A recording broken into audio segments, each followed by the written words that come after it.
पवित्र श्रीमद् भागवत गीता, पवित्र चारों वेद, पवित्र कुरान शरीफ, पवित्र बाइबल, पवित्र गुरु ग्रंथ साहिब, पवित्र कबीर साहिब की वाणी में छुपे हुए गूढ़ रहस्य अर्थात तत्व को जानने के लिए कृपया अवश्य सुनिए जगत गुरु तत्वदर्शी संत रामपाल जी महाराज के मंगल प्रवचन। दास को खूब पता है कितने शिक्षित थे भारत में, कोई शिक्षा की तरफ ध्यान ही नहीं देता था। अब परमात्मा ने प्रेरणा की, भले ही इन्होंने उद्देश्य रोजी रोटी रोजगार ही और माया जोड़ना ही उद्देश्य रखा है, लेकिन पढ़े जरूर। और उस पढ़ने का, उस पढ़ाई का अब आपको लाभ मिल रहा है, ये याद रखना। और कुछ दिन में आपकी ये कंसेप्ट कति क्लियर हो जाएगा जब आप इस बात से परिचित होगे। परमात्मा के इस मिशन से परिचित होने के उपरांत इस शिक्षा का कार्य केवल रोजी रोटी नहीं है।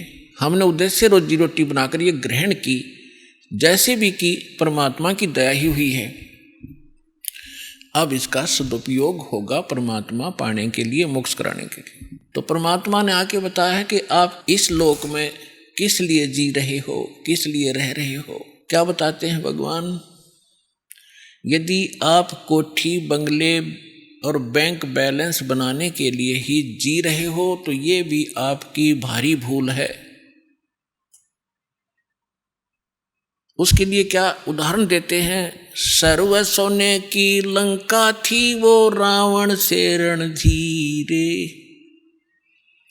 एक पलक में राज बिराजियो जम के पड़े जंजीर, मन तू सुख के सागर बस रे भाई और न ऐसा यस रे। कि यदि आप एक 10-20 लाख रुपए बैंक में इकट्ठे भी कर लोगे और एक सुंदर कोठी बना भी लोगे तो के कला टूट गया, कल मृत्यु हो जाएगी, फिर अगले दिन गधा बन जाएगा, वह कोठी यहीं खड़ी रहेगी, कोई और बैठेंगे, आप पशु बनकर धक्के खा रहे होगे। तो खाक ये महिमा है। तो परमात्मा कहते हैं और न ऐसा यश रे। यश माने महिमा, बड़पन, महानता, प्रभुता। तो ये जो आप यहाँ ये कोठी बंगले बनाकर, लंबी लंबी गाड़ी कार लेकर, खरीद कर या महिमा बनाना चाहते हो, ये आपकी महामूर्खता है। क्योंकि मनुष्य जीवन जिसको प्राप्त है वो विद्यार्थी है। ये अलग से आपको पोशाक मिली है, ड्रेस मिली है, जैसे विद्यार्थियों को अलग से पोशाक होती है। और जो ये पोशाक प्राप्त हो विद्यार्थी है। और विद्यार्थी और बाहर घूम रहा हो, कहीं ताश खेल रहा हो, कहीं शराब पी रहा हो, कहीं पिक्चर देख रहा हो, डांस कर रहा हो, तो क्या कहेंगे उसको कि मूर्ख, अपना शिक्षा ग्रहण नहीं करता, अपना जीवन नाश कर रहा है, और अंत में वो बहुत पछताता है। तो जिन भी पुण्यात्माओं, जिन भी आत्माओं को आज मानव शरीर प्राप्त है, नर या नारी का, वो महापुण्यात्मा है। उनके पिछले पुण्य नंबर इतने अच्छे हैं कि उनको परमात्मा पाने वाले इस विद्यालय में प्रवेश प्राप्त हो गया। और विद्यार्थी अपने शिक्षा काल में और बकवाद करता है, अंडरस्टूड है, वो क्या लेकर जाएगा, क्या खटेगा, वहां से अपना जीवन नाश करेगा। पुण्यात्माओं, आप इस मनुष्य जीवन को और इस परमात्मा के ज्ञान को सहज में मत लेना। ये किसी डूम बाट के गीत नहीं है, और यहाँ कोई उद्देश्य किसी, हमने अपना ये नहीं रखा है कि कोई इनकम बनाने के लिए आपको यहाँ बुलाया और समझाया जाता है, बैठाया जाता है। आपके ऊपर एक भयंकर संकट है जन्म और मृत्यु का। और इस जीवन के अंदर भी आपके प्रारब्ध में, आपकी किस्मत में ना जाने कितने कष्ट आपके ऊपर आने वाले हैं। उन सभी का निवारण यहाँ से होगा, इस कबीर भगवान से। आपको इसलिए बुलाया जाता है। ये किसी डूम भाट के गीत नहीं है। परमात्मा हमारे लिए भटक रहे थे और भटक रहे हैं। 120 वर्ष तक किसी के डले खाए, जुलाहा कवाए, धानक और कोई कुछ कहा करता, और वो इस अनमोल ज्ञान का प्रचार किया करते थे। एक एक दिन में 1,000 जगह प्रकट होकर के परमात्मा आज के टीवियों जैसा काम किया करते थे, जिस कारण से उस परमात्मा के उस काशी वाले कबीर दुल्हा के 64 लाख शेष हुए थे। लेकिन उस समय गलती हमसे यही रही कि हम शिक्षित नहीं थे। परमात्मा की शरण में आते ही हमें सुख बहुत हुआ करते थे, हमारे कष्ट निवारण होते थे और हम 20 जगह जा करके गुणगान किया करते थे कि परमात्मा ये बहुत बड़े महान संत हैं, इनका उपदेश लेते ही हमें बड़ा सुख हुआ। ऐसे वो दयालु हैं, क्योंकि उनसे अपने बच्चों का दुख देखा नहीं जाता और वो कोई ना कोई कारण बनाकर कहीं ना कहीं प्रकट हो जाते थे। तो उस समय ऐसी कन्वेंस नहीं थी, ऐसा जैसे कहीं भी आज तो जैसे कोई ये कहे कि परमात्मा वहाँ सत्संग कर रहे थे, कहाँ, चूरू जिला में 1,000 शहरों में 1,000 गांवों में तो प्रकट होंगे, तो उसी समय मोबाइल पे फ़ोन कर दे कि यहाँ भी सत्संग हो रहा है, वहाँ भी सत्संग हो रहा है, वहाँ खड़े थे गुरुजी, वहाँ खड़े थे। तो एक जादूगर बनाने लग जाएंगे आज के लोग, जादूगर कहने लग जाएंगे, मानना तो दूर रहा। तो इसलिए परमात्मा ने टेलीविज़न बनाए ताकि एक जगह मेरा दास मेरी महिमा गावेगा और करोड़ों जगह जा करके वो ज्ञान सुनावेगा, इन टीवियों के माध्यम से सबको पता लग जाएगा। तो उस समय परमात्मा आए थे, हमारे लिए भटक रहे थे, हम दुखी थे, हमें सुखी किया। प्रथम मंत्र देकर हमें इतना धनी बना दिया कि अभी तक आप मनुष्य जीवन प्राप्त करते हुए आ रहे हो, सन 1398 से आज तक। और मनुष्य का जीवन 2 प्रकार से प्राप्त होता है। एक तो टर्न वाइज होता है, जो 84 लाख योनियों का दुख भोग कर उसको एक मनुष्य जीवन तो मिलता ही मिलता है। और दूसरी प्रकार का ये होता है, जैसा कि पिछले जन्मांतरों के शुभ संस्कारों से लगातार 10, 20, 50 जन्म भी मनुष्य के हो जाते हैं। और यदि उन मनुष्य जीवन में कोई संत और सतगुरु नहीं मिले तो फिर वो प्राणी 84 लाख योनियों के उस कष्ट में चला जाता है, उस चक्कर में गिर जाता है। तो आपके ऊपर 600 वर्ष पहले परमात्मा मेहर कर गए थे, आप वही आत्माएं हैं। देखो कौन कहाँ से आ रहा है। हरियाणा हमारे सबसे निकट है, इसके अंदर हम रह रहे हैं। यहाँ के लोग कितने आ रहे हैं और बाहर से कितने बच्चे आ रहे हैं परमात्मा के। तो जहाँ जहाँ भी वो पुण्यात्मा जो 64 लाख सन 1398 से सन 1518 तक परमात्मा के संपर्क में आए, उनको आशीर्वाद प्राप्त हुआ, तो वो बैटरी चार्ज कर गए आपकी। तो वही बैटरी चार्ज आज तक काम कर रही है कि आपके अंदर परमात्मा की तड़प भी है। आप रह नहीं सकते भगवान के बिना। कोई कुछ साधना कर रहा था, कोई किसी संत के फंसा हुआ था, कोई कहीं गया हुआ था। तो वही बच्चे जो जहाँ जहाँ भी जन्मे वो तो पहले आएंगे ही आएंगे, 64 लाख तो आने ही आने हैं। उसके बाद अब परमात्मा का आदेश है, वचन है कि जितने भी जीव हैं और जिनको मानव शरीर प्राप्त होता रहेगा, वो इस तत्व ज्ञान से और सत नाम से परिचित होकर के ज्ञान प्राप्त करके नाम ले करके वो सभी मुक्त होंगे। अब वो फिक्स समय जो था वो आया हुआ है। अब जो प्रसंग चल रहा है कि आप विद्यार्थी हैं सभी, और विद्यार्थी भी 2 स्तर के होते हैं। एक तो थोड़े से ज्ञान में टीचर की बात को समझकर बहुत अच्छी तरह अपना कार्य प्रारंभ कर देते हैं। कुछ विद्यार्थी ऐसे होते हैं जिसको कुछ अधिक मेहनत की आवश्यकता होती है। तो इसी प्रकार जिनको 84 लाख योनियों में से निकल कर जो आए हैं, वो भी बार बार सत्संग सुनने से अवश्य उनके अंदर ये भक्ति बीज प्रवेश होगा, वो भी स्टार्ट हो जाएंगे। तो पुण्यात्माओं, जो विद्यार्थी विद्या काल के अंदर शिक्षा समय में अपना प्रतिदिन का जो क्लास वर्क होता है या होमवर्क होता है वो नहीं करता है, तो फिर वो आगे जाके फेल हो जाता है।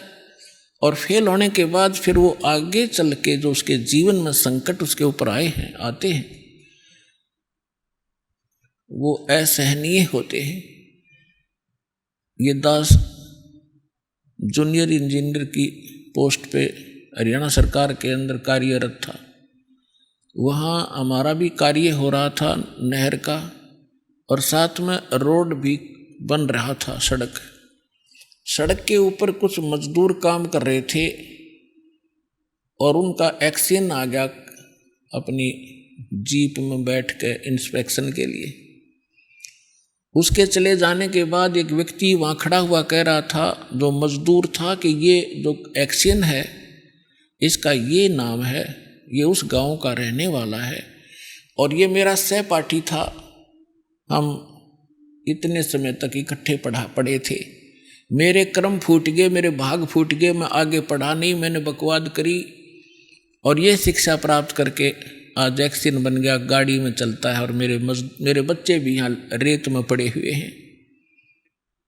तो यहाँ परमात्मा कहते हैं, आछे दिन पीछे गए, गुरु से किया ना हेत, अब पछतावा क्या करे, यह चिड़िया चुगी खेत। तो पुण्यात्माओं, जो इस मनुष्य जीवन को प्राप्त करके और भक्ति नहीं करेंगे,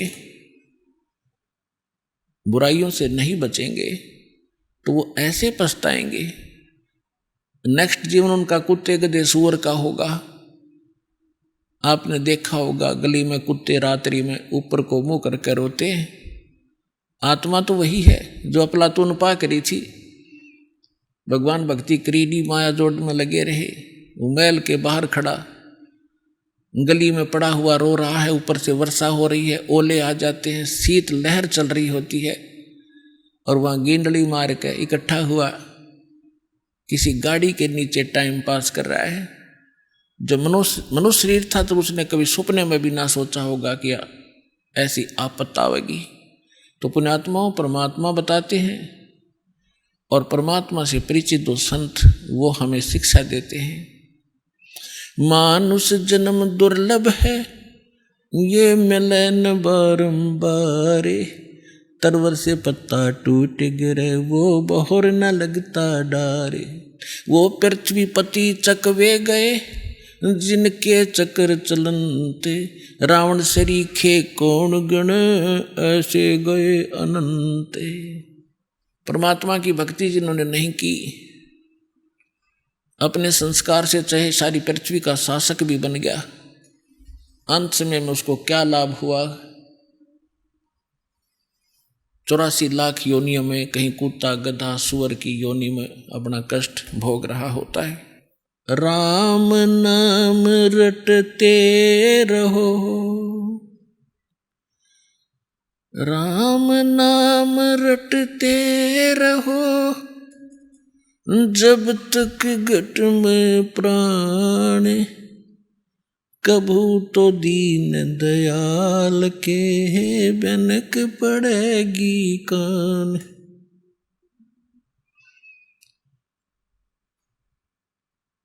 राम रटत कन्या भली, साकट भलो न पूते, छेरी के गल में गलथना, जिसमें दूध न मूत। राम रटत दारिद्र भलो, टूटी घर की छान, वो सुंदर महल किस काम के, जहाँ भक्ति नहीं भगवान। राम रटत कोड़ी भलो, चू चू पड़े जो चाम, वो सुंदर शरीर किस काम का, जा मुख नाही नाम। जिव्या तो वाए भली, जो रट हरि नाम, नहीं तो काट के फेंक दियो, ये मुख में बलो ना चाम। परमपिता परमात्मा स्वयं आकर के अपनी प्यारी आत्माओं को यथार्थ मार्गदर्शन करते हैं, सही दिशा देते हैं। उनके द्वारा दिए गए ज्ञान को सूक्ष्म वेद कहते हैं। और सूक्ष्म वेद में परमात्मा हमें बता रहे हैं कि यहाँ के जो सुख आप देख कर इसी में सीमित हो गए, ये गलत है। ठीक है, संस्कार वश आपके परिवार है, आप परिवार पोषण के लिए भी कार्य करते रहो, लेकिन भगवान के इस नाम को, इस भक्ति को, इसको साथ रखो। ये आपके इस संस्कारों को सुलझाने में आपको बहुत मदद करेगी। जैसे पहले हाथ से आटा पीसते थे, हाथ से पशुओं का चारा काटते थे, हाथ से पंखा करते रहते थे हवा प्राप्त करने के लिए, और भी बहुत से साधन तो अब वही कार्य पावर से होते हैं, जो उसका कनेक्शन ले लेते हैं बिजली से।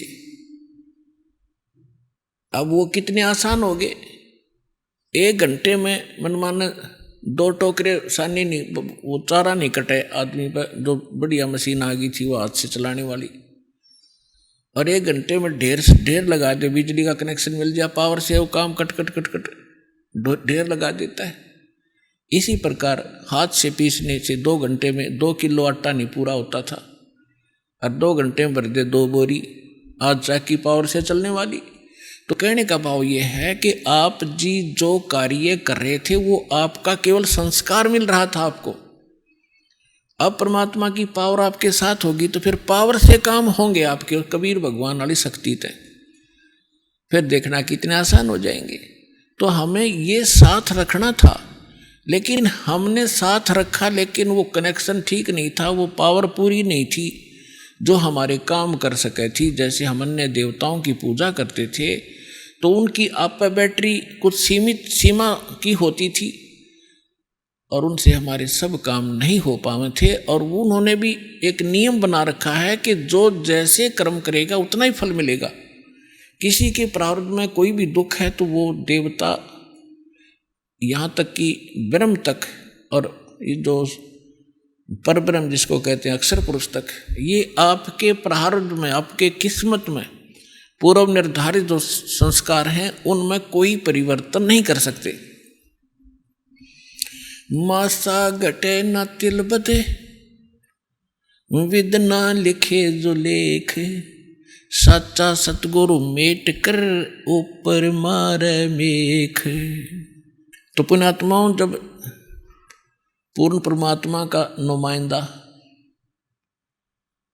उसका कृपा पात्र संत या स्वयं मालिक आते हैं, 600 वर्ष पहले स्वयं परमात्मा आए थे, और उस समय कोई ऐसा प्रचार प्रसार का साधन नहीं था जैसा आजकल उपलब्ध है।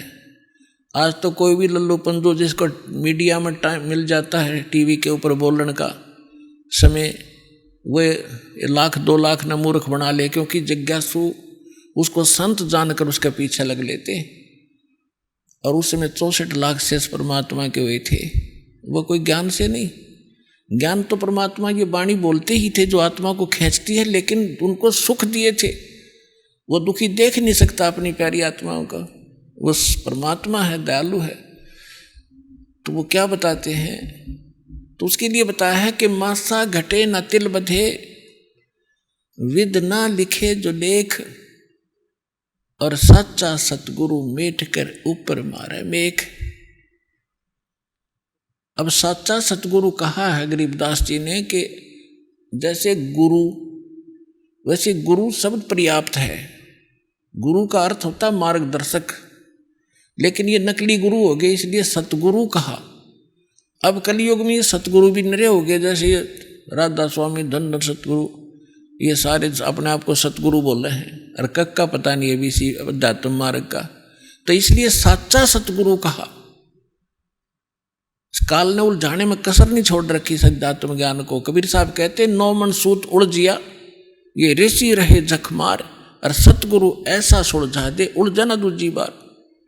तो ये वैसा सुलझा दिया पुण्यात्माओं। इस कलयुग में यो अध्यात्म ज्ञान नहीं उलझेगा, चाहे कोई सर पटक लियो, भक्ति करियो चाहे ना करियो, वो अलग बात है। अब क्या कहते हैं कि मासा घटे न तिल बधे, किसी भी साधना से आपके प्रारब्ध के अंदर, आपकी किस्मत में जो लिखे हुए आपके संस्कार हैं, जो आपके ऊपर कष्ट आने हैं, मृत्यु होनी है, वो बदल नहीं सकते। लेकिन पूर्ण संत, उस कबीर परमात्मा का सच्चा नुमाइंदा, उसको खत्म करके, मिटा करके ऊपर मेख मार देना, यानी फॉर एवर दोबारा पनप नहीं सकते। मेख मारन का अर्थ ही होता है। पुण्यात्माओं, आप अभी अध्यात्म मार्ग के अंदर बिल्कुल बच्चे हो, जिसमें आप इस ज्ञान से परिपूर्ण हो जाओगे, उसमें आपको जो भी आप कोठी, बंगले, कार, बैंक बैलेंस और यहाँ की जो संपत्ति एकत्रित करने में जो समय व्यर्थ करते हो, ये ऐसा लगेगा जैसे बालक, छोटे छोटे बच्चे खिलौनों से खेला करते हैं। जिस प्रकार परमात्मा अपनी वाणी में कहते हैं, होले सुहागण सुरता त्यारे, मालिक घर जाना है हेतु तो। होले सुहागण सुरता त्यारे, मालिक घर जाना है। नाले धोले ओढ़ पैर लेकर 16 सिंगार, नाले धोले ओढ़ पैर लेकर 16 सिंगार। आज नहीं तय तड़के परसों आवेंगे तेरे लड़ियारे, मालिक घर जाना है हेतु तो। होले सुहागण सुरता त्यारे, मालिक घर जाना है। तेरे साथ किए कितनी जाली, तू क्यों लारी वारे।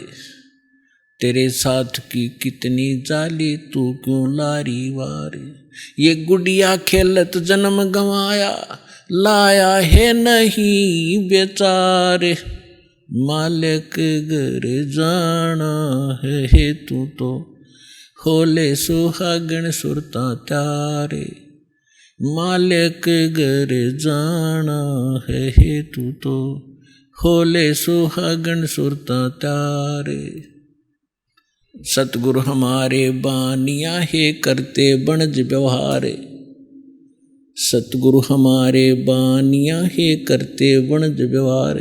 बिन डांडी बिन पालड़ है, तोले दिया संसारे, मालिक घर जाना है हेतु तो। होले सुहागण सुरता त्यारे, मालिक घर जाना है। अब परमात्मा आत्मा को जगा रहे हैं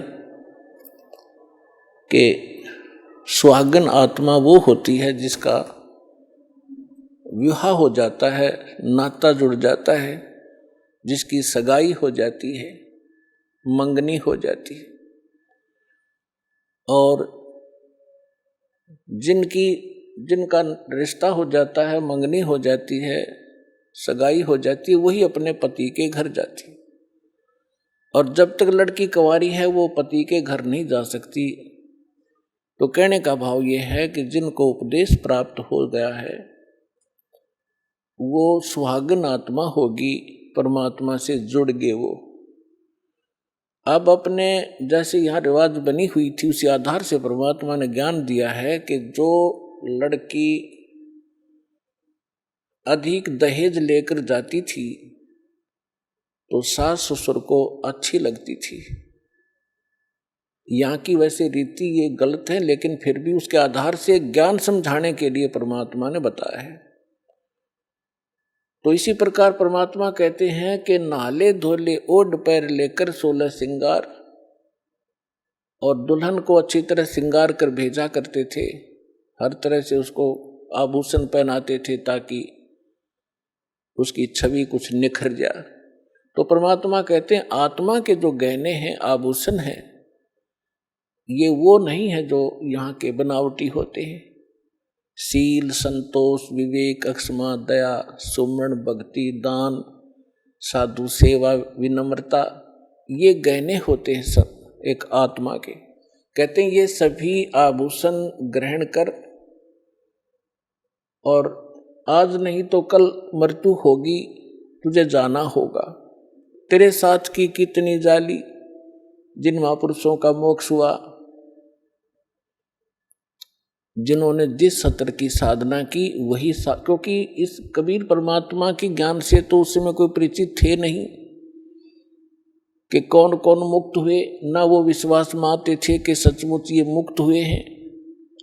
हम किन को मुक्त मानते थे? ध्रुव, प्रहलाद, मीराबाई आदि जितने, तो उनके उदाहरण देकर बताए जाते हैं कि तेरे साथ की कितनी जाली, ध्रुव, प्रहलाद, मीराबाई आदि ये महापुरुष, और तुम क्यों लारी वार और गुडिया खेलत जन्म गंवाया। ओए होए, तने लाया नहीं विचार।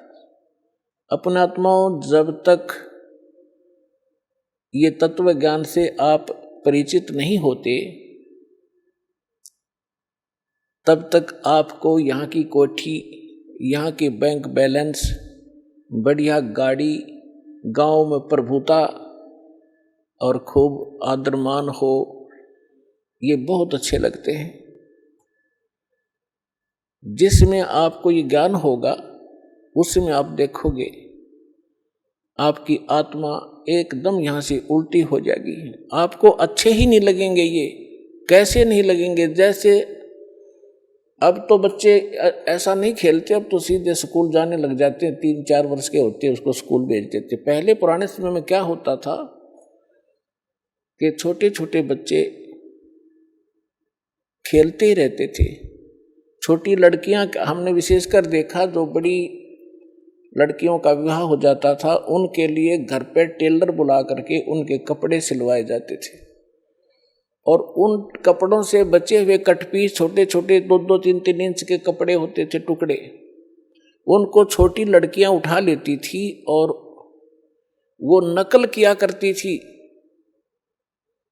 क्या नकल करती थी कि जैसे पहले क्या करते थे, हमने देखा, हमारे विशेषकर ये रीति थी कि लड़की जब अपनी ससुराल जाती थी उससे पहले उसका दूसरचार करते थे, दहेज। उसमें कहते थे 30 कपड़े, सूट, तिल बोला करते आगे वालों की, यानी आगे ससुराल वालों में किसी सासू की, नंद की, पीतस की, तायस की, दादस की, ऐसे, और फिर वो आगे वालों की, और 20 लड़की की, वो अलग अलग कपड़े रखे जाते थे। तो वो लड़की छोटी सी क्या करती थी, उन छोटे छोटे टुकड़ों को इकट्ठा करके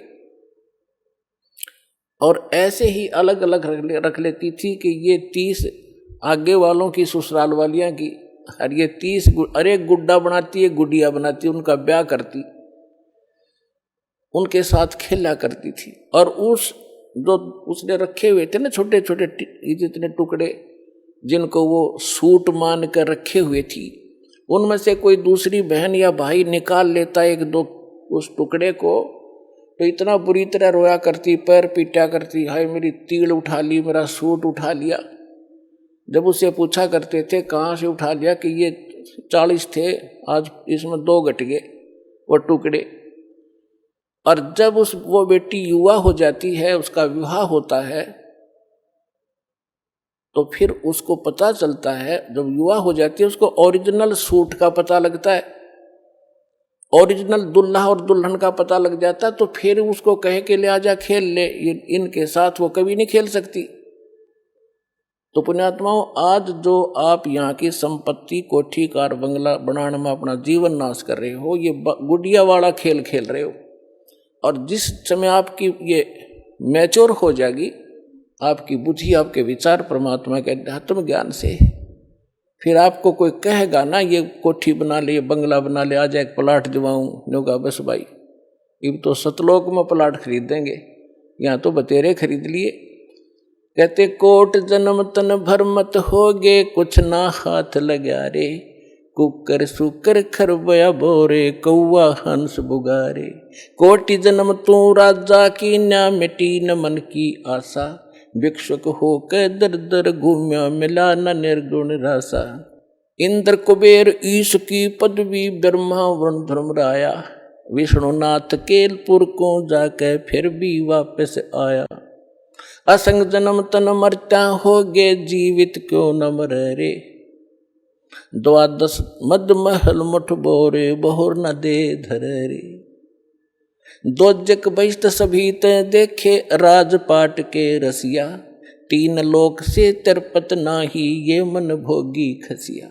सतगुरु मिले तो इच्छा मिटे, पद मिल पदे समाना। चल हंसा उस लोक पुठाऊं, जो आदि अमर अस्थाना। चार मुक्ति जहाँ चंपी करती, माया होरी दासी। दास गरीब अभय पद पर से, वो मिले राम अविनाशी। जिन महापुरुषों को परमात्मा मिले और स्वयं परमात्मा ने आके हमें जो यथार्थ ज्ञान बताया, वो हम तक पहुंचा नहीं, जिस कारण से हम भक्ति करके भी निष्फल रहे और सौ कष्ट हम भोगते रहे और साधनाएं भी करते रहे, क्योंकि हम साधना उन असमर्थ भगवानों की करते रहे जो हमारे भाग्य को परिवर्तन नहीं कर सकते थे। तुम कौन राम का जपते जापम, तात कटे ना तीनों तापम। समर्थ का शरणाग हो, रंग होरी हो, कबू न हो एकाज राम रंग होरी हो। समर्थ का शरणाग हो, यानी उस समर्थ की शरण में आओ, तब तुम्हारे घर में सदा खुशी बनी रहेगी या होरी बनी रहेगी। और कभू ना हो अकाज राम रंग होरी हो, कभी अकाज नहीं होगा, कोई आपके घर में दुर्घटना नहीं हो सकती। देखो, कर्म के संस्कार आपका प्रेशर जरूर डालेंगे। जैसे आपने भक्तों के अनुभव सुने, कैसे कैसे जुल्म ढाने चाहे काल संस्कार ने, और परमात्मा ने हट एक तरफ 2 सेकंड में टाल दिए सारे। तो जब तक आप परमात्मा की मर्यादा में रहोगे, कबीर भगवान की में आपको पूरा साथ देगा। यदि आपने मर्यादा भंग कर दी, आपने कोई परमात्मा का नियम तो भंग कर दिया, तो उस समय काल का दाव लग सकता आपके ऊपर। और अन्य भक्त ये सोच रहे होंगे कि ये दीक्षित था, इसके साथ ऐसी घटना क्यों घट गई। तो पुण्यात्माओं, इसके साथ साथ आपको बहुत सावधान किया जाता है कि देखो, कुछ भक्त ऐसे होते हैं, दीक्षा ले रखी है, मर्यादा भी तोड़ रखी है, फिर भी सुखी महसूस होते हैं। अभी उसका कोई भाग्य का ऐसा दुष्कर्म नहीं है जो उसको चोट मारने वाला है। और एक ऐसा भक्त है, दीक्षा ले ली है और नाम तोड़ दिया है, खंड हो गया, तो उधर से संस्कार ऐसा कमजोर आ गया कि उसकी मृत्यु होनी है, वो मृत्यु होगी। और दीक्षित भी था लेकिन दीक्षा नहीं थी, क्योंकि नाम खंड हो गया। पावर काम तब तक करेगी बिजली आपके घर पर जब तक आपका कनेक्शन जुड़ा रहेगा। जिस दिन कनेक्शन कट गया, किसी भी कारण से कट जाता है, तो पावर का काम नहीं हो रहा आपके घर पे। उसके लिए परमात्मा कहते हैं कबीर साहब, जब लग हंसा हमरी आना, काल लगे ना तेरा बाना। कि जब तक ये प्यारी आत्मा मेरी मर्यादा में रहेगी, काल तेरा अटैक नहीं हो सकता। और जब हम मर्यादा तोड़ देंगे तो पुण्यात्माओं, फिर काल ही काल है सब जगह, पूरा संसार। हम परमात्मा की शरण में आने के बाद ऐसा समझ लो जैसे समुद्री जहाज में बैठ के और उस जहाज से नीचे उतरे तो डूबेंगे, कहीं उतर लो, किसी साइड से गिर लो नीचे। तो जब तक आप इस परमात्मा की मर्यादा में रहोगे, आपके ऊपर कोई दिक्कत नहीं आएगी। दूसरी बात ये होती है, परमात्मा जो भी आप परमात्मा के लिए लगे हो, कोई दुख में आया है, यहां दुख तो आपको फ्री ऑफ कॉस्ट यानी रूंगे में आपको लाभ दिया जाएगा। ये हमारा यहाँ का मेन उद्देश्य नहीं है कि आपको ये सुख दें, लड़का दें, लड़की दें, कोठी दें, बंगले, और कोई कष्ट संकट है, कोई 3 ताप से पीड़ित हो है। केवल इसी उद्देश्य को लेकर हमने ये यूनिवर्सिटी नहीं खोल रखी, ये हॉस्पिटल नहीं खोल रखा। हमारा मूल उद्देश्य है जन्म और मृत्यु के दीर्घ रोग का नाश करने का, ये मूल काम है। इसके साथ साथ हम जो आपको यहाँ की जो और दुख हैं तो वो पहले निवारण किए जाते, ताकि आपकी आस्था बढ़े भगवान में। और उसके बिना आप भगवान को पहचान नहीं सकते। अब जैसे कोई ऐसे जादू तंत्र करता था सिद्धियां दिखाता था। तो धर्मदास जी कह रहे थे कि भगवान वो ऐसा संत है, ऐसे चमत्कार करता है। परमात्मा बोले वो संत नहीं जो चमत्कार करता है, वो महामूर्ख व्यक्ति है। और फिर उसी समय परमात्मा ने कहा कि वो संत नहीं जिसे चमत्कार भी ना हो। ये पुण्यात्मा, एक तो चमत्कार करना ये तो महामूर्ख व्यक्ति के काम है, क्योंकि उसने केवल सिद्धियां ही इकट्ठी कर रखी हैं जो उसके लिए भी घातक हैं और अन्य के लिए भी वो घातक है, क्योंकि उस पर आश्रित हो गया कि वो बड़ा महंत और संत होगा। और फिर कहा कि वो संत ने जिसे चमत्कार ना हो, संत चमत्कार नहीं करता, आप होया करे, उसके पास इतनी समर्थ शक्ति होती है, उसका उद्देश्य चमत्कार करने का नहीं होता, उद्धार करने का होता है। और वो सुख वैसे ही होते हैं जिनको लोग चमत्कार मानते हैं, या तो बिना गिनती के होंगे आपके घर पे, क्योंकि यह समर्थ शक्ति का साथ रहेगा आपके साथ। तो क्या बताते हैं, तो परमात्मा हमें याद दिलाते हैं कि जब तक आप हमारी मर्यादा में रहोगे, आपको यहाँ के सारे सुख भी देंगे जिनको आप सुख मानते हो। अब पुण्यात्माओं, जो 3 ताप के कष्ट भी आपके कहीं नहीं कटे। यहाँ पर आप भक्तों के अनुभव सुनते हो, सब जगह चले गए थे, किसी में प्रेत था, किसी में जिन था, किसी पर कोई देव था, किसी के ऊपर कोई पीर तंग करता था, किसी में भैरव ऊदता था, सब जगह जा चुके थे, लेकिन यहाँ आके सुख हुआ। हम ये उद्देश्य नहीं रखते कि ये सुख दें, ये तब होंगे आपको, ये तो पहले होंगे, क्योंकि जब तक आपके पैर में कांटा लगा है तो कांटा निकालना हमारा उद्देश्य है, क्योंकि कांटा लगे पैर में जूता पहना नहीं जा सकता।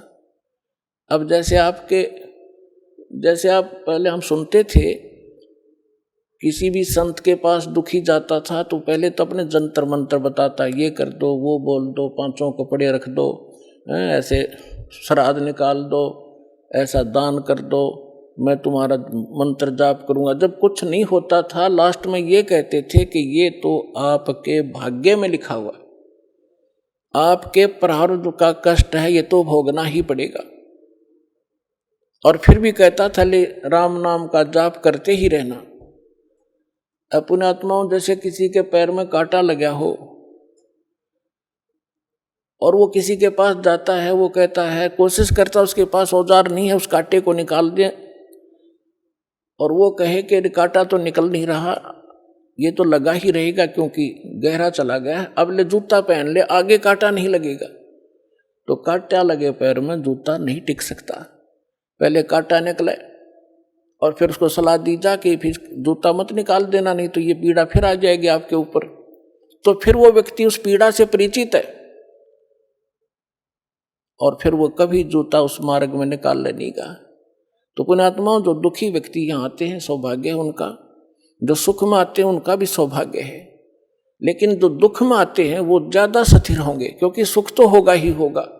ये तो सुखदायी भगवान है, समर्थ परमात्मा है, सुख का सागर है, ये दुख नहीं देता, और सुख इतना देगा बहुत गना आपको। और फिर थोड़ा सा यहाँ गाइडलाइन इसलिए दी जाती है क्योंकि आप मार ना खा जाओ भक्ति मार्ग में, इस मार्ग पर टिका रहना कठिन है।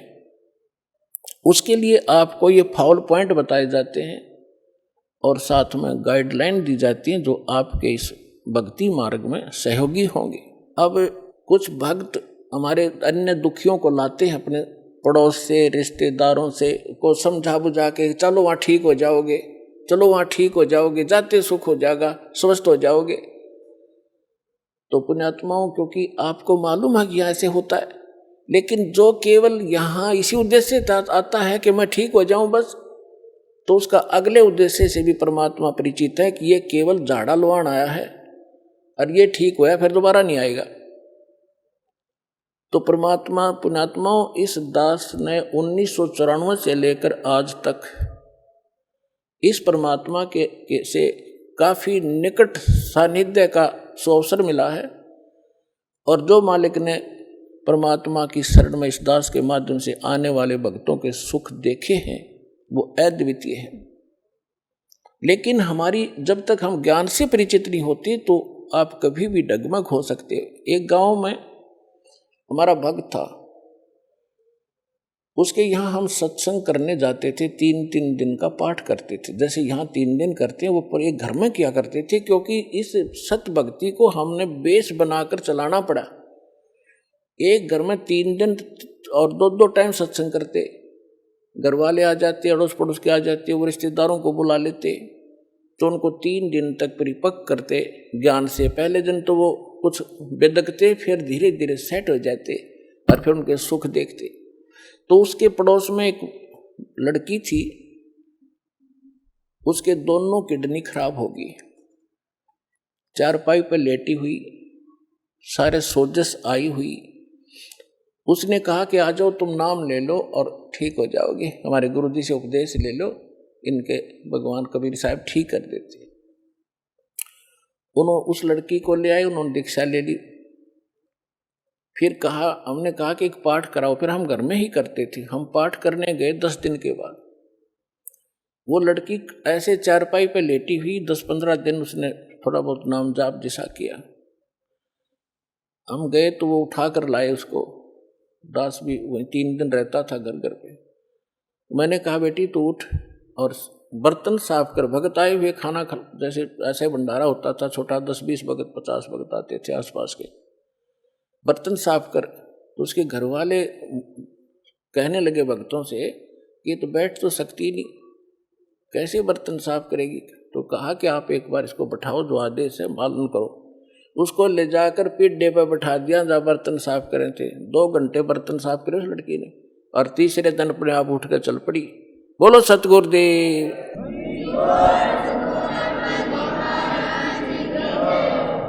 तो उसको क्या हुआ, कति स्वस्थ होगी, शादी होगी, और फिर नाम छोड़ दिया, आना बंद कर गए। 10 साल हो गए उन बातों में। तो कहने का भाव ये है कि ये परमात्मा आपको आते भी सुख दे सकता है, लेकिन आप केवल झाड़ा लवाण की आदत पड़ रही है आपने, एक बार ठीक हो जाओ फिर कोई जरूरत नहीं आने की। और हमारा उद्देश्य ये है कि ये तो सुख आपको मिलेगा ही मिलेगा, लेकिन हम बार बार आपको यहाँ बुला करके आप भक्ति से और ज्ञान से परिपक्व करना चाहते हैं, ताकि आपके संस्कार भक्ति वाले बढ़ें। एक कष्ट तो आपका दूर हो गया, आपके तो जीवन में 20 और हैं ऐसे ऐसे, फिर वो तोड़ देंगे दे, ये आपकी बहुत बुरा हाल कर देंगे। तो पुण्यात्माओं, ये ना समझना कि आप ठीक नहीं होगे, सभी ठीक होंगे, लेकिन परमात्मा अपने हिसाब से करेगा, और लेकिन आप पर आपत्ति नहीं आने देगा। तो इसलिए आप परमात्मा के इस ऑपरेशन में जो कर रहा है, इसमें ऑब्जेक्शन मत करना। जैसे कोई रोगी है और डॉक्टर के पास जाता है, डॉक्टर अपने हिसाब से कर रहा है, तो उसमें बीच में अगर मरीज अपनी टांग अड़ावे कि ना ऐसे नहीं ऐसे कर दे, तो वो काम बिगाड़ देगा, वो ऑपरेशन खराब हो जाएगा उसका। तो परमात्मा आपको सुख देगा, आपके सिर पर हाथ रखेगा, आपके बच्चों की सुरक्षा करेगा और आपको मोक्ष देगा।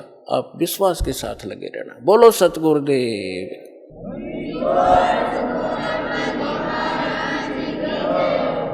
धीरे धीरे रे मना, धीरे सब कुछ हो, माली सींचे सो घड़ा, ऋतु आए फल हो।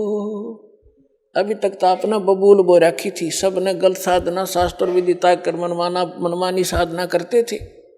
अब आपने ये आम का बीज प्राप्त हुआ है, अब आपने बीजा है, इसकी सिंचाई करो। इस सतनाम की, इस मंत्र की जो भी ये प्रोसेस है पूरा, ये सारा आपके इस जीवन में भी लाभदायक है और मोक्ष भी देगा। तो जैसे आम के पौधे को कोई बीजता है और उसकी सिंचाई शुरू करता है, कहते माली उसके अंदर सैकड़ों घड़े जल के डालता रहता है जब तक वो बड़ा नहीं होता, और जब वो बड़ा हो जाता है, पेड़ बन जाता है, फिर देखना उसके फल कैसे लदपद हो जाएंगे। आप भी खाओगे, अड़ोसी पड़ोसी भी तोड़ ले जाएंगे, अचार बनाओगे और पका के खाओगे, और फिर भी समाप्त नहीं होंगे। तो ये आम का यानी सत भक्ति रूपी पौधा आपने इब बोया है, इसमें थोड़ा समय देना भगवान को, अगले दिन फल तोड़ने की चेष्टा ना करना, लेकिन ये समर्थ है, कुछ सहयोग आपको वैसे अपने कोटे से देना शुरू कर देगा। समर्थ है ये, अपने भी कोटे से आपको राहत देगा। नहीं आपके संस्कार अच्छे नहीं थे, अच्छे होते तो अब यहाँ दुखी नहीं होते। तो आपको परमात्मा पहले अपने कोटे से राहत देना शुरू करेगा, फिर आपकी भक्ति रूपी पौधे को पेड़ बनाने के लिए ये साधन बताए जाते हैं। दान करो, 5 यज्ञ करो, यहाँ आओ। यहाँ आपको किस लिए बुलाया जाता है? आप देखते हो आपको यहाँ एक मेहमान की तरह रखा जाता है। आपके भाई बहन जो पहले से लगे हुए हैं आपके लिए भोजन तैयार करते हैं, आपके लिए मैट बिछाते हैं, सारी सुविधा करते हैं, ताकि आप परमात्मा के बच्चे हो और आप इस परमात्मा को पहचाने। यहाँ आओगे, कहते हैं संत मिलन को चालियो तज माया अभिमान, जो जो कदम आगे रखे ओ हे यज्ञ समान। कोई कहीं से भी आता है और वहाँ से चलने से पहले आप 100 प्रकार की व्यवस्था करते हो, 2-3 दिन पहले एडजस्टमेंट करना शुरू करते हो, तो वहीं से आपकी लगन और आपकी आस्था भगवान में के गुड अकाउंट में लिखी जाना शुरू हो जाती है। और फिर यहाँ आते हो, एक ये करने में लाखों रुपए लगा करते थे राजा लोग, और आपको क्या बताया है कि संत मिलन को चालियो।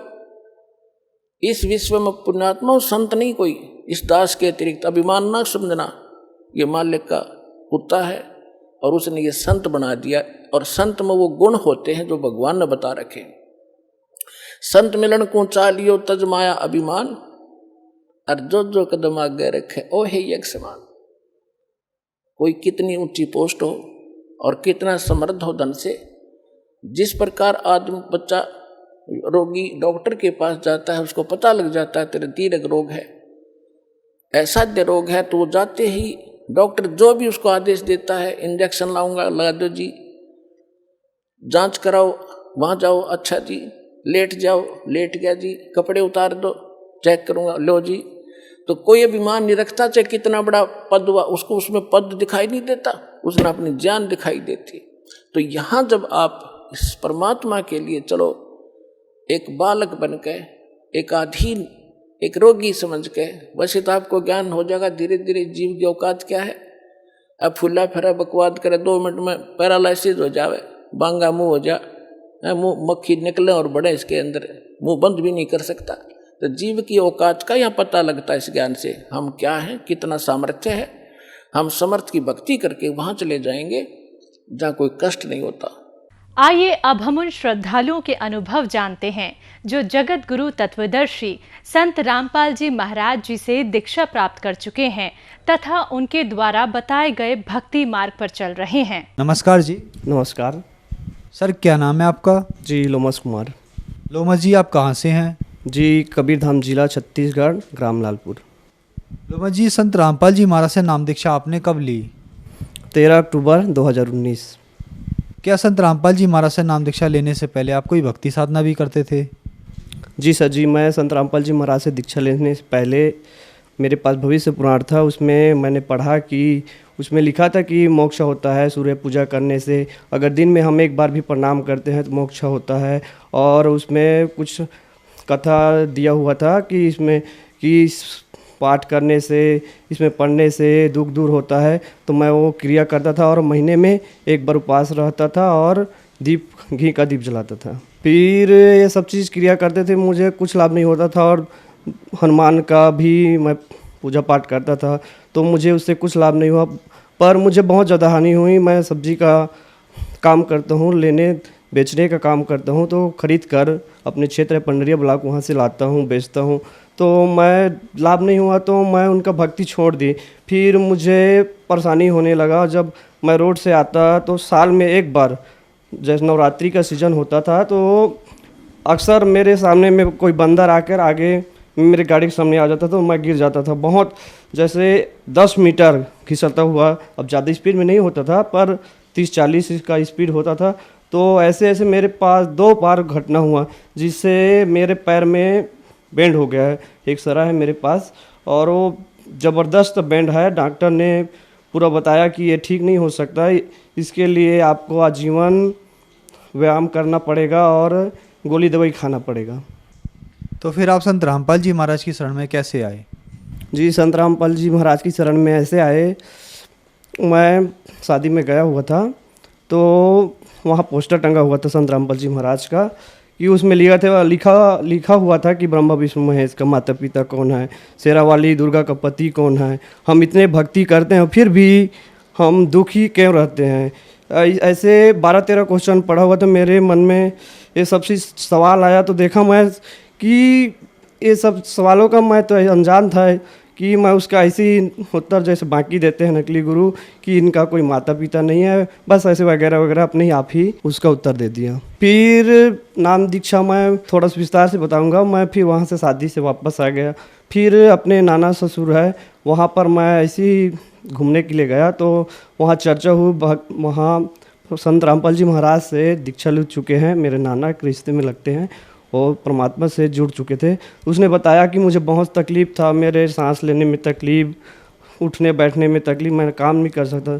जब से मैं संत रामपाल जी महाराज से दीक्षा लिया हूँ तब से मैं पूरी तरह से ठीक हूँ, तुम भी पुस्तक ले जाना और इसे पढ़ना और समझना, ऐसे करके बोले भगत जी। फिर मैं पुस्तक पढ़ना चालू कर दिया परमात्मा का, तो उसमें पूरा लिखा था, मैं पहले से सूर्य पूजा करता था तो उसमें लिखा था कि मोक्ष प्राप्त होता है, तो उसमें परमात्मा ने बताया कि देवी पुराण में 123 पृष्ठ पर लिखा है कि हम तो जन्म मृत्यु में हैं, हमारा माता दुर्गा है। तो मुझे अजीब सा लगा खटका कि हम तो सूर्य पूजा करता हूँ, फिर इसमें जन्म मृत्यु में आते ब्रह्मा विष्णु महेश, तो ये सब भक्ति उसमें विस्तार से ज्ञान गंगा में विस्तार से दिया हुआ था कि ये सब चीज़ नाशवान है और हमें सच्चे संत की शरण में जाने से ही मोक्ष होगा। तो मैं सब ज्ञान को समझकर संत रामपाल जी महाराज जी में आया। सर, आपने संत रामपाल जी महाराज से नाम दीक्षा ली तो क्या आपको लाभ भी प्राप्त हुए, क्योंकि आप बहुत ज़्यादा दुखी थे? जी सर जी, मुझे परमात्मा की दया से बहुत लाभ हुए। जब मैं पहले दीक्षा से पहले मैं जब सब्जी लेने लाता था तो उसमें एक्सीडेंट हो गया था, फिर मेरा वो दर्द चालू हो गया। एक्सीडेंट में 2 बार हुआ था, उसी बायां मतलब एक ही साइड गिरा था, 2 बार एक्सीडेंट हुआ था, जो बंदर सामने आया हुआ था।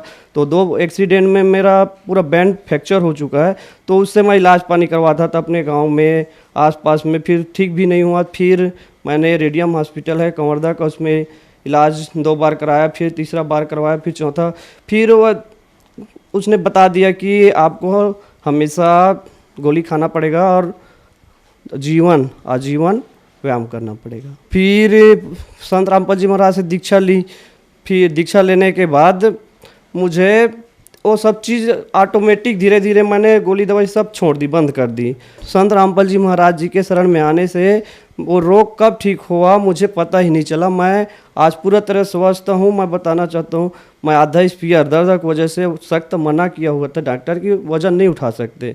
तो मैं सर परमात्मा के शरण में आने के बाद मैं पूरा दवाई किसान हूँ, खेती भी करता हूँ, दवाई वही पूरा सीखता हूँ, तो पूरा स्पीयर पूरा मतलब स्वस्थ है एक इंसान की तरह। जैसे मैं रोग थे मतलब बेंड से मतलब पूरा हड्डी से परेशान था दर्द से, तो मैं नहीं कर पाता था काम, मतलब मजबूरी में थोड़ा थोड़ा आधा स्पीयर करके दवाई डालता। आज मैं एक दिन में 10 स्पीयर 20 स्पीयर सीख सकता हूँ। मुझे आज तक परमात्मा से जब से दीक्षा ली हूँ तब से आज तक मुझे कोई परेशानी नहीं हुई, पूरी तरह से मैं ठीक हूँ। रिपोर्ट देख सकते हैं जी, ये मेरा एक एक्सरा है जो मैं एक्सीडेंट में 2 बार गिर चुका हूँ।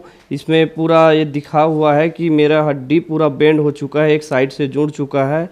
जो डॉक्टर ने बताया ये हड्डी का कोई इलाज नहीं है, आपको आजीवन व्यायाम और गोली दवाई खाना पड़ेगा। लेकिन संत रामपाल जी महाराज के शरण में आने से आज तक, जब से मैं 13 अक्टूबर 2019 से लेकर आज तक मुझे बुखार नहीं हुआ, ना आज तक बुखार की गोली ना सर्दी गोली कोई भी खाने की ज़रूरत नहीं। परमात्मा की दया से इतनी रजा है। और मैं एक और लाभ बताना चाहूँ दूसरा, कि मैं पहले बहुत कोशिश करता था कि अपने वज़न के बारे में कि मेरा वज़न बढ़े, वज़न भी नहीं पड़ता था। मेरे इसमें रिपोर्ट में दिखा हुआ है 18 और 19 का इसमें डेट लिखा हुआ है, वज़न भी दिखाया हुआ है कि इसमें 48 और 47 किलो का वज़न दिखा हुआ है यहाँ पर। कारण यही भगत जी कि मुझे किसान होने के नतीजे हार्ड गर्मी का जो गोली खाना पड़ता था पहले, जब ठीक दीक्षा नहीं लिया था संत रामपाल जी महाराज से, तो और किसान होते हुए मुझे सब्जी में हार्ड महंगे दवाई है, कीटनाशक का प्रयोग, ये सब चीज़ करता था। तो मुझे खाना मतलब ज़्यादा नहीं खा पाता था। मुझे बहुत मतलब ज़्यादा खाने की कोशिश करता था तो मुझे उल्टी आना शुरू हो जाता था। इस कारण से मेरा भोजन भी बहुत कम हो चुका था। और परमात्मा के शरण में आने के बाद, दीक्षा लेने के बाद हर एक महीना, एक वर्ष में एक महीना में 1 किलो वज़न बढ़ाया गया। एक वर्ष में लगभग 10 से 11 किलो का वज़न बढ़ा है। इसमें रिपोर्ट में देख सकते हैं कि मेरा इलाज जब संत रामपाल जी महाराज से दीक्षा नहीं लिया था तो यहाँ पर लिखा हुआ है 48 kg है, यहाँ डेट लिखा हुआ है 2019 का, और इसमें 18 का भी है। यही इससे भी वज़न कम था मेरा। ये है 18 का, जिसमें ये 47 किलो केजी लिखा हुआ है। और परमात्मा सतगुरु रामपाल जी महाराज की शरण में आने से आज मेरा लगभग 58 से 59 किलो तक का वज़न बढ़ चुका है। तो ये मुझे शारीरिक लाभ में मिला और मेरे जो रीढ़ के हड्डी में जो बहुत परेशानी होता था वो भी ठीक हो गया परमात्मा की दया से, संत रामपाल जी महाराज की दया से। और लाभ मिला कि मैं किसान हूँ, मेरे पास पुराना मोटरसाइकिल था तो मुझे भी चाह था कि परमात्मा की दया से मुझे भी नया मोटरसाइकिल मिले। तो जैसे परमात्मा की दया से मैं 15 दिन लगभग भक्ति में जुड़ा हुआ था, परमात्मा से भक्ति कर रहा था। तो परमात्मा की दया से मैंने किस्त पे नया मोटरसाइकिल उठाया होंडा का। तो परमात्मा की दया से मैं अपने सब्जी का बेचड़ी कर करके धीरे किस्त में पटा के, परमात्मा की दया से लॉकडाउन हो गया। उसी समय 2019 में लॉकडाउन चालू हो गया 11वां-12वां महीना में। तो फिर भी परमात्मा कैसा दया हुआ कि मुझे कोई भी परेशानी नहीं हो किस्त पटाने में। लगभग मैं 5,150 रुपये पटाता था हर एक महीने। पर परमात्मा की दया से 8 महीना में, 14 महीना किस्त था, फिर 8 महीना में परमात्मा की दया से वो फाइनल हो गया। और मुझे ज़रा सी भी एहसास नहीं हो कि वो किस्त पटाने में कैसे मैंने वो मैनेजमेंट कर लिया, कैसे हो गया। ये सब परमात्मा की वजह से मुझे वो फाइनल हो गया वो गाड़ी का, और अब मुझे वो नया पूरा मिल गया, परमात्मा की तरफ से नया गाड़ी मिल गया। सर आप नशा भी करते थे? जी सर जी, मैं नशा करता था। स्कूल क्षेत्र में सब फ्रेंड थे तो उसके साथ सब देखा देखी में सिगरेट पीना, बियर पीना, ये सब चीज़ मैं सीख गया था सर। तो क्या संत रामपाल जी महाराज से जब आपने नाम दीक्षा ली तो आपका नशा छूटा? जी सर जी, संत रामपाल जी महाराज से जुड़ने से इस पूरा नशा मेरा छूट गया है। आज मैं पूरी तरह से स्वस्थ हूँ। मुझे कभी भी चाह नहीं होते कि मैं नशा करूँ और दोस्तों के साथ बैठ के नशा पानी करूँ, एक बिल्कुल भी इच्छा नहीं होता सर जी। सर संत रामपाल जी महाराज ने आपको बहुत सारे लाभ दिए, तो जो दर्शक आज आपको टीवी पर देख रहे हैं और वो भी किसी न किसी बीमारी से ग्रस्त हैं, उनके लिए आप क्या कहना चाहेंगे? जी मैं तो संदेश नहीं देखता, संदेश तो परमात्मा संत रामपाल जी महाराज ही देते हैं। उनसे आओ, अपना जीवन कल्याण करो, और जो भी कष्ट है, दुख है, परमात्मा के शरण में भक्ति करने से पूरी तरह से लाभ मिलता है, उसका दुख दूर हो जाता है। और भक्ति में परमात्मा पूरा सत्संग में बताता है कि हमें सतलोक मिलेगा, तो हमें पूर्ण मोक्ष मिलेगा, पूरा शास्त्र के अनुसार ज्ञान देता है। तो उसमें पूरा प्रमाणित है कि परमात्मा के द्वारा जो भक्ति दिया जा रहा है, इससे हमारा कल्याण होगा और हमारे जीवन में जो भी दुख तकलीफ है उसका निवारण होगा और हमारा मोक्ष होगा। सर संत रामपाल जी महाराज से नाम दीक्षा कैसे ली जा सकती है? जी, संत रामपाल जी महाराज से दीक्षा लेने के लिए सत्संग आता है चैनल पर, उसमें पीली पट्टी चलती है, उसमें लाइन आता है, उसमें नंबर दिए होते हैं। वहाँ कांटेक्ट करके नंबर पर आप नज़दीक केंद्र का पता कर सकते हैं और वहाँ जाकर दीक्षा ले सकते हैं। धन्यवाद सर। सत्साहे।